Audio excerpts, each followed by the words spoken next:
اعوذ باللہ من الشیطان الرجیم بسم اللہ الرحمن الرحیم اللہم صلی علی محمد و علی آل محمد۔ السلام علیکم۔ فیاض حنیف سندھو آپ کی خدمت میں حاضر ہے، اور اسلام ہمارا دین ہے۔ دین کا کیا مطلب ہے؟ دین کا مطلب ہے نظام زندگی، فرما برداری، حساب و احتساب۔ کیا جو ہمارا دین ہے اسلام انسان کی صرف ذاتی اور نجی زندگی تک محدود ہے؟ کیا جو سیاست ہے وہ دین سے علیحدہ ہے؟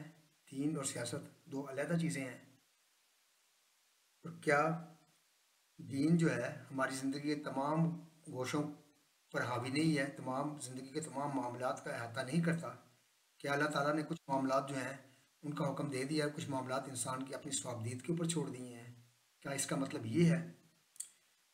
اور دوسری بات یہ ہے، کیا اللہ کی زمین پر اللہ کے قوانین کا نفاذ نہیں ہونا چاہیے؟ اور اگر ہم نے اللہ کی زمین پر اللہ کے قوانین کا نفاذ کرنا ہے، ان کو نافذ کرنا ہے، تو کیا اس کے لیے حکومت سازی کی ضرورت نہیں ہے؟ کون اس کو نافذ کرے گا؟ جب تک حکومت نہیں ہوگی، اس کو جو حدود ہیں، جو احکامات ہیں اللہ تعالیٰ کے، ان کو نافذ کرنے کے لیے حکومت جو ہے اگر وہ نہیں ہوگی تو کون اس کو نافذ کرے گا؟ کیا جو نیک لوگ ہیں وہ نماز، روزہ، زکوٰۃ، حج، ان معاملات تک اپنے آپ کو محدود کر کے مسجدوں میں بیٹھ کر اللہ اللہ کریں، اور سیاست کے معاملات جو ہیں، حکومت سازی کے جو معاملات ہیں، وہ لا دین، دنیا دار اور نااہل لوگوں کے حوالے کر دیں؟ تو اسلامی ملک جو ہے اس کے قوانین، اس کا انتظام جو ہے نااہل نادین لوگ جو ہیں وہ جو ہیں وہ اس کا انتظام چلائیں، اور نیک لوگ جو ہیں مسجدوں میں بیٹھ کر اللہ اللہ اور اپنی دوسری جو نجی عبادات ہیں اپنے آپ کو اس تک محدود کر لیں۔ تمام سوالات کا جواب جو ہے ہم قرآن پاک سے ڈھونڈتے ہیں۔ جماعت اسلامی کا ایک رسالہ ترجمان القرآن جو کہ ہر ماہ شائع ہوتا ہے،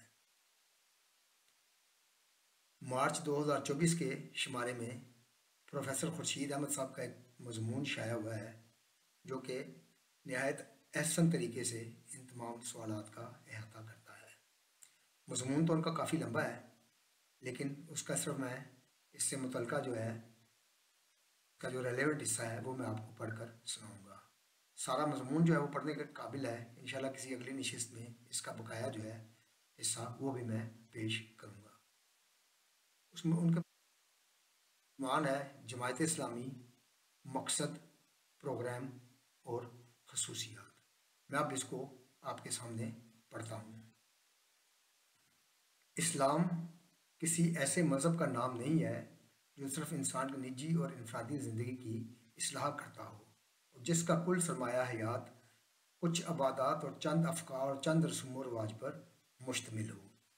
اس کے برعکس یہ ایک ضابطۂ حیات ہے، زندگی کا مکمل نظام ہے جو خدائے بزرگ و برتر اس کے نبی صلی اللہ علیہ وسلم کی ہدایت کی روشنی میں زندگی کے تمام شعبوں کی صورت گری کرتا ہے، اور حیات انسانی کے ہر پہلو کو خدا کے نور سے منور کرتا ہے، خواہ وہ پہلو انفرادی ہو یا اجتماعی، معاشرتی ہو یا تمدنی، مادی ہو یا روحانی، معاشی ہو یا سیاسی، اور ملکی ہو یا بین الاقوامی۔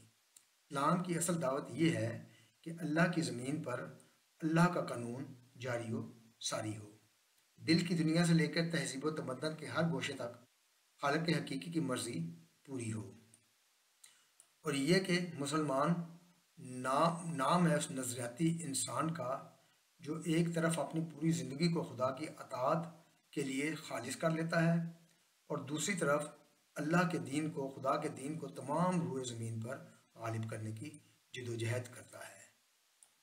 اللہ تعالیٰ نے تمام انسانوں کے لیے جس دین کو پسند فرمایا ہے وہ اسلام ہے۔ اس کو چھوڑ کر جو بھی راہ اختیار کی جائے گی وہ دنیا اور آخرت میں ناکامی اور نامرادی کی راہ ہوگی۔ ان الدین عند اللہ الاسلام، سورہ آل عمران کی 19 نمبر آیت ہے۔ بے شک اللہ خدا کے نزدیک تو اصلی دین اسلام ہے۔ وَمَن یبتغِ غیر الاسلام دینا فلن یقبل منہ، آل عمران کی آیت نمبر 85-85، اور جو اسلام کے علاوہ کوئی اور دین تلاش سے وہ دین ہرگز قبول نہ کیا جائے گا۔ اپنے پیرووں یعنی ماننے والوں سے اس دین کا بنیادی مطالبہ یہ ہے کہ اس کے تابع کر دیں، اس کے ماتحت کر دیں، اور زندگی کی تمام وسعتوں کے لیے روشنی اور ہدایت صرف اسی دین سے حاصل کریں اور کسی دوسرے سرچشمہ کی طرف رجوع نہ کریں، ورنہ ان کی یہ روش شیطان کی پیروی کے مستحق ہو۔ یا ایھا الذین آمنوا ادخلوا فی السلم کافۃ ولا تتبعوا خطوات الشیطان، سورہ بقرہ آیت 208۔ اے ایمان والو، اسلام میں پورے کے پورے داخل ہو جاؤ اور شیطان کی روش پر نہ چلو۔ اسلام میں پورے کے پورے داخل ہونے کا مطلب یہ ہے کہ ہماری پوری زندگی خدا کی اطاعت، اس کے قانون کی پیروی میں صرف ہو۔ ہم اپنے تمام انفرادی اور اجتماعی، نجی اور معاشی اور سیاسی، اخلاقی و تمدنی سرگرمیوں کو اللہ کی ہدایت کے تابع کر دیں۔ صرف خدا کی کتاب اور اس کے رسول صلی اللہ علیہ وسلم کی ہدایت سے روشنی طلب کریں، جھکیں تو صرف اس کے آگے جھکیں، مانگیں تو صرف اس سے راہ پر، رجوع کریں تو صرف اس کی طرف بڑھیں تو صرف اس کی راہ پر۔ ہمارا مقصد صرف خالق و مالک کی رضا کا حصول ہو اور اس کی رضا کو حاصل کرنے کے لیے دوسروں کی ناراضگی کی پرواہ نہ کریں۔ یہی معنی ہے اسلام کے اور یہی حقیقت ہے توحید کی۔ داخل ہونے کے معنی یہ بھی ہیں کہ ہمارا مقصد زندگی اپنی ذاتی اغراض کا حصول نہ ہو، بلکہ ہم اپنی زندگی کو ایک اعلیٰ تر نصب العین کے لیے وقف کر دیں، اور یہ نصب العین ہے اقامت دین اور غلبہ حق، یعنی کہ دین کا قیام، دین کو قائم کرنا اور حق کو غالب کرنا۔ فریضہ اقامت دین یعنی کہ دین کو قائم کرنے کی ذمہ داری۔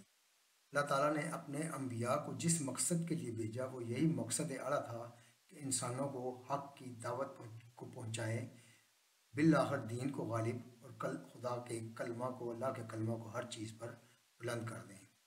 هو الذی ارسل رسولہ بالہدی ودین الحق لیظہرہ علی الدین کلہ ولو کرہ المشرکون، سورہ الصف آیت نمبر 9۔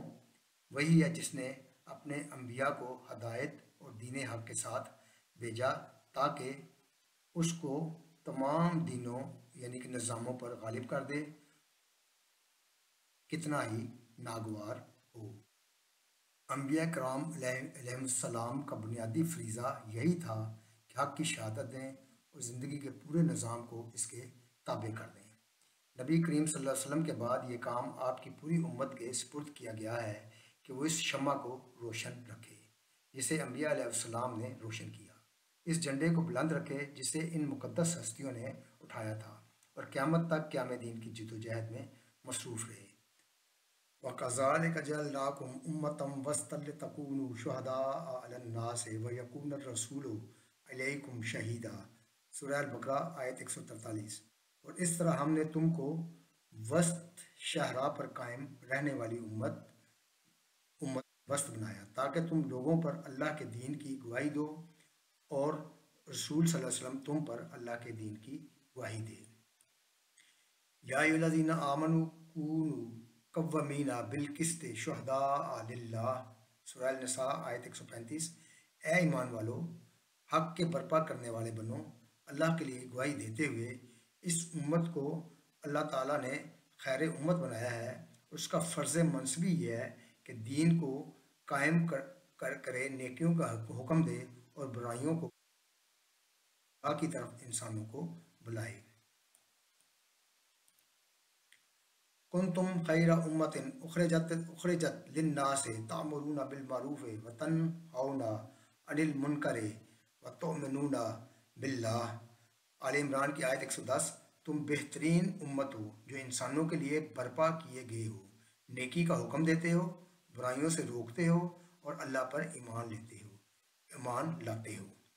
یہ ذمہ داری پوری امت کی ہے، اور اس امت کو حکم دیا گیا ہے کہ اس کار عظیم کو انجام دینے کے لیے ایک منظم ادارے کی شکل اختیار کرے، اور اگر خلافت علی منہاج النبوت کا یہ ادارہ موجود نہ ہو تو پھر فرداً ہر شخص اس فریضے کی ادائیگی کے لیے ذمہ دار ہے۔ یعنی کہ اگر خلافت کا نظام قائم نہ ہو، حکومت قائم نہ ہو، پہلے تو یہ حکومت کی ذمہ داری ہے کہ اس قسم کا انتظام کرے کہ نیکی کا حکم دے اور برائیوں سے روکے۔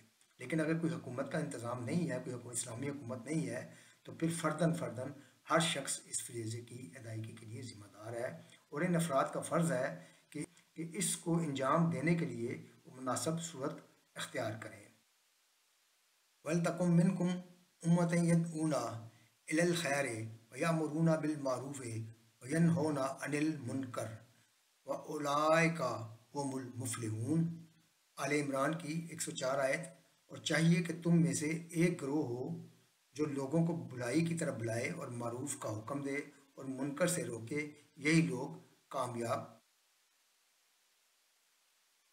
مندرجہ بالا بحث یعنی کہ جو اوپر باتیں بیان کی ہیں، جو بھی اوپر بیان کیا ہے، اس سے 3 باتیں واضح ہو جاتی ہیں۔ نمبر 1، اسلام ایک مکمل نظامی زندگی ہے۔ اس کا مطالبہ یہ ہے کہ ہم ہر قسم کے شرک کو ترک کر دیں اور اپنی پوری زندگی کو اللہ کی، خدا کی اطاعت میں دے دیں۔ دوسرا یہ، ہماری ذمہ داری صرف یہی نہیں ہے کہ دین کو اپنی ذات پر قائم کریں، بلکہ بحیثیت مسلمان یہ بھی ہمارا فرض ہے کہ دین کو قائم کریں اور خدا کے بندوں کو ظلم کے غلبے سے نجات دلا کر دین حق اور امن و عدل کی طرف لائیں۔ نمبر 3 یہ ہے کہ اقامت دین کا یہ فریضہ، یعنی کہ دین کو قائم کرنے کی امت کی ذمہ داری ہے۔ وہ ایک طرف خود دین کے قیام کی جد و جہد کریں اور دوسری طرف دین کی سربلندی اور اس مرکزی نظام عمل کے قیام کے لیے سر دڑ کی بازی لگا دیں۔ مرکزی نظام عمل سے مراد یعنی کہ مرکزی حکومت کا نظام جو ہے، اس کے قیام کے لیے، اسلامی حکومت کے قیام کے لیے سر دڑ کی بازی لگا دیں، تاکہ امت پوری شان مرکزیت کے ساتھ دعوت الی الخیر کا عظیم کام سر انجام دے سکے۔ یہ ہے ہم سب مسلمانوں سے اسلام کا قابل انکار مطالبہ۔ صدق اللہ العظیم۔